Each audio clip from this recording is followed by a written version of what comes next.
Assalamualaikum warahmatullahi wabarakatuh. Hai hai hai. Halo anak-anak yang soleh dan soleh semua yang ada di rumah. Bagaimana kabarnya hari ini? Alhamdulillah. Anak-anakku semua yang Bapak sayangi ya. Bapak selalu mendoakan ya untuk anak semuanya bersama keluarga tercinta yang ada di rumah agar selalu dalam keadaan sehat walafiat ya anak-anak semuanya ya.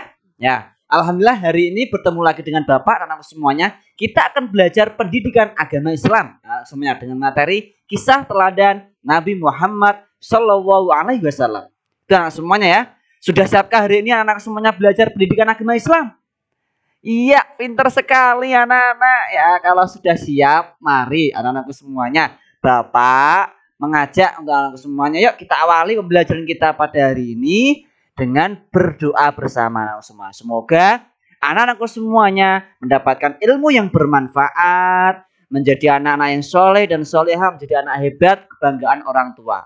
Itu anak semuanya ya. Mari duduk yang rapi, berdoa dengan khusyuk. Kita angkat dua tangan kita, berdoa bersama ya anak-anak ya. A'udzu billahi minasyaitonir rajim. Bismillahirrahmanirrahim. Rabbi zidni ilma warzuqni fahma. Amin. Alhamdulillah, anak-anakku semua yang Bapak sayangi ya. Tujuan pembelajarannya nanti yang akan dicapai oleh anak semua setelah mengikuti pembelajaran ini, anak semuanya mampu untuk menjelaskan kembali terkait dengan kisah teladan Nabi Muhammad SAW. Selain itu anak semuanya juga nanti mampu untuk meneladani akhlak terpuji dari Nabi Muhammad SAW diterapkan dalam kehidupan sehari-hari dengan baik dan dengan mantap anak semuanya. Gitu anak semuanya ya. Silahkan ya ikuti video pembelajaran ini dengan penuh semangat, dengan sungguh-sungguh. Gitu ya anak semuanya ya. Ya. Anak semuanya Bapak sayangi, Nabi Muhammad SAW adalah nabi terakhir dari 25 nabi dan rasul anak semua. Jadi ya, kita beriman yang wajib kita imani nabi dan rasul ada berapa? 25 nabi. Lah, penutup para nabi dan rasul adalah Nabi Muhammad. Karena Nabi Muhammad adalah nabi yang terakhir. Jadi setelah Nabi Muhammad tidak ada nabi dan rasul lagi. Ya, gitu semuanya ya. Nah, Nabi Muhammad SAW lahir di kota Mekah Al-Mukarramah pada hari Senin tanggal 12 Rabiul Awal, yaitu bertepatan dengan tahun gajah atau 20 April 571 Masehi. Ingat anak semuanya, hari Senin 12 Rabiul Awal. Bulan ini masih bulan Rabiul Awal. Kemarin kita sudah barusan memperingati hari kelahirannya Nabi Muhammad atau Maulid Nabi Muhammad SAW. Nah, itu anak semuanya ya. Nah, makanya kita sebagai umat Islam, sebagai umat Muslim harus cinta kepada Nabi Muhammad SAW. Wujud cinta kita banyak. Bisa kita wujudkan dengan baca apa? Maulid Nabi misalnya, tiba, burdah dan lain-lain. Dan juga bisa kita wujudkan dengan cara bagaimana kalau kita cinta mengikuti sunnah-sunnahnya apa yang sudah dilakukan oleh Nabi Muhammad SAW. Nah, Nabi Muhammad jujur ya, kita harus mengikutinya, yaitu kita harus berperilaku jujur. Percaya diri, kita juga harus percaya diri. Gitu semuanya ya, salah satu wujud cinta kita kepada Nabi Muhammad. Nah, Nabi Muhammad SAW lahir sudah dalam keadaan yatim anak semuanya. Abdullah ayahandanya ya, nama ayahandanya adalah Abdullah, itu telah lebih dulu wafat. Nah, ketika itu ya kira-kira ya Nabi Muhammad dalam kandungan ibundanya ya itu kira-kira berusia 2 bulan. Nah, Abdullah bin Abdul Muthalib sebagai ayah tidak meninggalkan harta benda yang banyak yang akan diwarisi putranya. Abdullah hanya meninggalkan beberapa ekor unta saja. Ibu Nabi Muhammad bernama Aminah binti Wahab. Ingat, ibundanya nama siapa? Aminah binti Wahab. Dari kalangan suku Quraisy yang terpandang mulia di masa itu. Nah, Nabi Muhammad SAW pada masa bayi diasuh oleh Halimah. Nah, Halimah, ingat, ayahandanya namanya siapa? Abdullah, ibundanya Aminah. Yang mengasuh di waktu bayi siapa? Halimah. Nah, setelah usia lebih kurang 2 tahun, Halimah menyerahkan kembali kepada Nabi Muhammad. Ya, menyerahkan kembali Nabi Muhammad kepada siapa? Kepada Aminah ibundanya. Nah, pada masa kanak-kanak, semuanya perlu diketahui, Nabi Muhammad waktu kecil itu selalu diajak pamannya Abu Thalib mengembala kambing. Makanya di waktu itu Nabi Muhammad mendapat julukan si cerdas yang lincah dan baik. Karena apa? Nabi Muhammad sangat sayang kepada hewan. Nah, makanya kalau sayang pada hewan, dia bisa merawat, mengembala kambing dengan baik. Makanya dianggap lincah dan baik. Nah, pada usia muda Nabi Muhammad SAW terkenal tabah, sabar, bertanggung jawab, pekerja keras semuanya, dan sangat jujur. Maka di waktu itu mendapat julukan Al-Amin, yang artinya adalah terpercaya semuanya. Pekerjaan yang digelutinya saat itu adalah berdagang ke negeri Syam.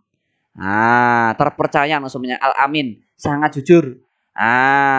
Ia membawa berbagai jenis dagangan milik saudagar kaya yang bernama Khadijah, yang nanti akan menjadi istri dari Nabi Muhammad Shallallahu Alaihi Wasallam. Maka dari itu betul ya, ketika Nabi Muhammad membantu dagang dari Khadijah karena terkenal dengan kejujurannya, tapi diberi gelar apa, Al-Amin.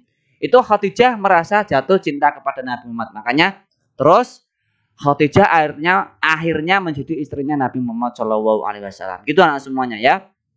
Nah, pada usia 40 tahun beliau diangkat menjadi Rasul. Pada waktu itu Nabi Muhammad sering berkholwat anak-anak semuanya, menyendiri, mengasingkan diri di gua Hira. Pada waktu itu ya, ketika tepat pada usia 40 tahun ya, ini ya anak semuanya, yaitu pada hari ke-17 dari bulan Ramadan, saat itu Nabi Muhammad mengalami peristiwa yang sangat menakjubkan anak semuanya. Di waktu itu anak semuanya ya, bahwasanya Nabi Muhammad didatangi oleh malaikat Jibril. Di saat aku sedang tidur, datanglah malaikat Jibril menghampiriku. Saya berkata, bacalah. Nabi Muhammad pun menjawab, aku tidak dapat membaca. Jawab Nabi Muhammad. Malaikat lalu memelukku hingga aku merasa bahwa kematian sedang menghampiriku. Ia melemaskan dariku, lalu berkata lagi, bacalah. Aku tidak dapat membaca, jawabku. Ia kembali memelukku. Berarti kira-kira ini berarti dipeluk berapa kali? 3 kali dipeluk ya, terus dilepaskan lagi, akhirnya yang ketiga. Setelah yang ketiga itu kemudian bacalah sambil berkata, Iqra bismi rabbikal khalaqal insana min 'alaq Iqra wa rabbukal akram alladzi 'allama bil qalam 'allamal insana ma lam ya'lam. Betul anak-anak semuanya. Setelah itu Nabi Muhammad pun akhirnya mengucapkan apa yang sudah dikatakan oleh malaikat Jibril itu. Hafal seolah-olah tertulis dalam hatinya Nabi Muhammad. Tadi kan setelah dipeluk. Itulah wahyu pertama yang turun kepada Nabi Muhammad Shallallahu Alaihi Wasallam, yaitu surat Al-Alaq ayat 1 sampai 5 semuanya adalah wahyu pertama. Itu anak semuanya ya, diingat-ingat ya. Selanjutnya anak semuanya Bapak sayangi, dalam menyiarkan agama Allah Subhanahu wa taala, itu Nabi Muhammad tidak pernah takut sekalipun berhadapan dengan berbagai rintangan. Dakwahnya sering dihadang, bahkan diancam akan dibunuh. Abu Jahal adalah orang yang paling membencinya. Suatu ketika Nabi Muhammad itu sedang beribadah. Lantas Abu Jahal dan komplotannya datang sengaja mengotorinya dengan najis. Coba bayangkan semuanya. Begitu mulanya akhlak Nabi Muhammad SAW, ketika sedang sholat dikotori dengan najis, Nabi Muhammad tidak begitu membalasnya, tapi mendoakan semoga, ini doanya, ya Tuhan, kepada Engkau aku menyerahkan kaum Quraisy. Doa ini dibaca secara berulang-ulang. Gitu semua. Tidak terus membalasnya ya. Kalau kita bayangkan pasti akan mengganti membalasnya. Makanya kita harus meniru keteladanan Nabi Muhammad SAW. Gitu semuanya. Nabi Muhammad selain terkenal jujur dan pemaaf, itu juga peduli dan mencintai anak yatim. Begitulah cinta Nabi Muhammad kepada umatnya, terutama kepada anak yatim. Rasul terakhir adalah Nabi Muhammad. Ingat-ingat, Rasul terakhir adalah Nabi Muhammad. Maka beliau mendapat julukan apa? Khotamul Anbiya, yang artinya adalah penutup para nabi dan para rasul. Anak-anak semuanya ya.